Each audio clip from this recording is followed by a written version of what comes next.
So the capital of South Korea is Seoul, and they have a pretty large population in Korea. It's 51.7 million as of 2019.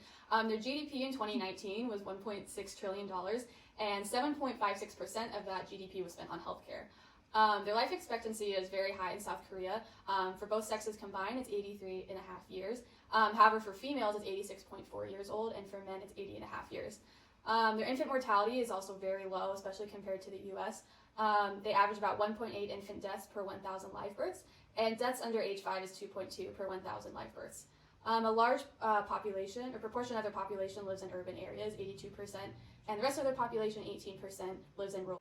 So South Korea has a number of different societal values and morals that they really emphasize in their culture that helps influence their healthcare system and how they designed it and structured it. One thing that's very important in South Korea is Confucianism, and a lot of Confucianism focuses on respect and reverence for their elders and for their ancestors.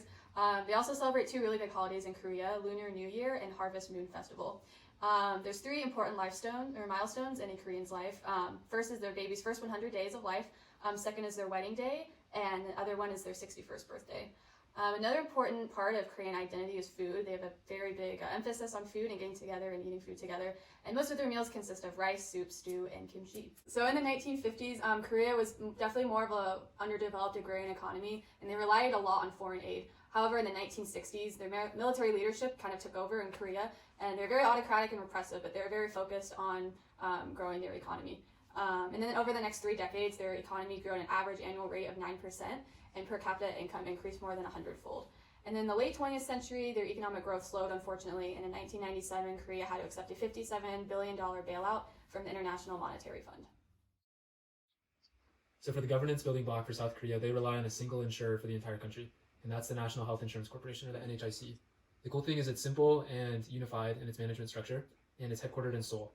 Other major contributors for the healthcare area of their government include the Ministry for Health, Welfare and Human Affairs, the Health Insurance and Review Assessment Service, as well as labor unions and NGOs. So for the finance building block, South Korea relies on 3 sources for their funding.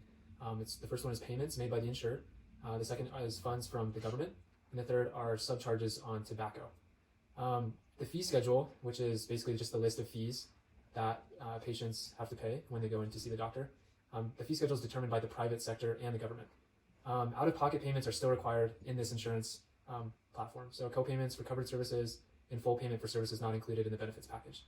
So we'll cover this later, but the benefits package is basically what everything that's included within the NHIC insurance plan. One cool thing with South Korea's healthcare system is they do offer protective mechanisms, and that's offered by the NHIC.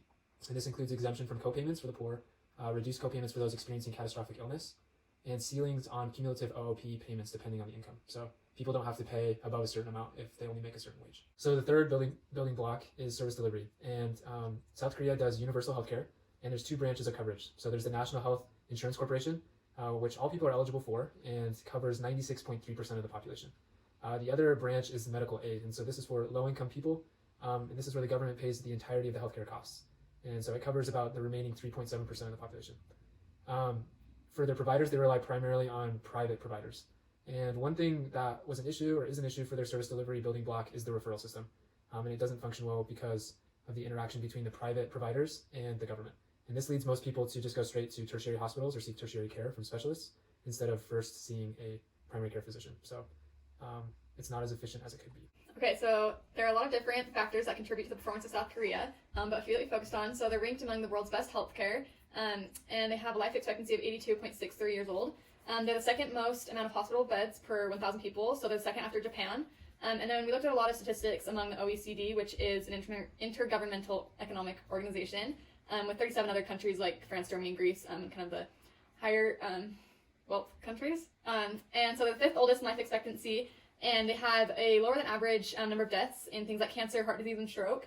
But one thing that was interesting is that the percentage of Koreans who considered themselves healthy was the lowest among the OECD countries, so it kind of just shows the difference of what their statistics show versus what the people say. So some of these graphs show their performance. So this was the performance rankings from the WHO organization in 2000 that we looked at in class. And if you notice that South Korea is not on it, so that kind of just shows how much improvements have been made since 2000.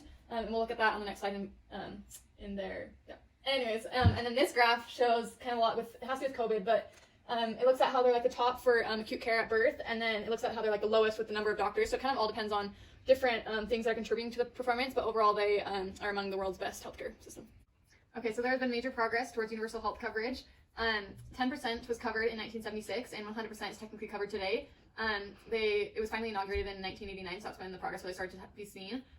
However, a significant portion of healthcare is still privately funded, so that's when we see similarities to the U.S. With their fee-for-service. So they struggle to provide coverage to self-employed individuals, and they lack resources in a lot of rural areas. And so this is kind of what leads to the disparity between private and public healthcare. The first control knob that we'd like to talk about for South Korea is the organization. In South Korea, 94% of their hospitals are privately owned, and they are a single-payer system through their national health insurance. Next, if you're an employee, you're going to be paying for part of your health coverage, but the majority that's going to be being paid by your employer. Also, we talked a little bit about out-of-pocket expenditures. That is something that the South Koreans have the biggest problem with right now, because compared to other countries, they are paying the most out-of-pocket. So for the regulation control knob, there are two ministries or departments that handle regulations within South Korean healthcare. The first ministry is the Ministry for Health, Welfare, and Family Affairs. And they have the overall supervisory role of the health insurance system in South Korea. They're in charge of approving budgets for the NHIC, and they also have a subcommittee called the Health Insurance Policy Deliberation Committee, and they're in charge of setting the benefits package. The benefits package is basically what's covered by the NHIC, and they also determine the costs of treatments as detailed in the fee schedule. The other ministry is the Ministry of Strategy and Finance, and they are in charge of providing the subsidies to the healthcare budget. They also help oversee private health insurance policy, and they can recommend a director for board membership of NHIC, and that board member will be in charge of monitoring finances. All right, so as we went through South Korea's healthcare system, was learning all about it and trying to find major weaknesses, the one that really stood out to us was their access to healthcare in the rural areas. We talked about earlier that approximately 80% of the population lives in urban areas, but there's still a whopping 20% of people that live in rural areas, and they are having trouble accessing that quality healthcare. So our recommendations would be that by 2030, we think it'd be a good goal to have funds that are specifically allocated to properly increase the healthcare facilities in those rural areas, perhaps whether it's through building clinics or building hospitals. Another thing would be having the government incentivize the private sector to increase the medical professionals in the rural area by at least 50%. Some ways in which they could do that is by providing higher annual salaries or even perhaps tax breaks for those that choose to work in the rural areas as healthcare. The important lessons that the United States can learn from South Korea is universal health coverage. Even if you lose your job, you should still be covered by national health insurance. Also, everyone should be eligible for this health insurance. There shouldn't be any checklist of random requirements to see whether or not you should qualify. The United States today has a very complex structure. We think it's important if we could be more simple and have a more unified health management structure.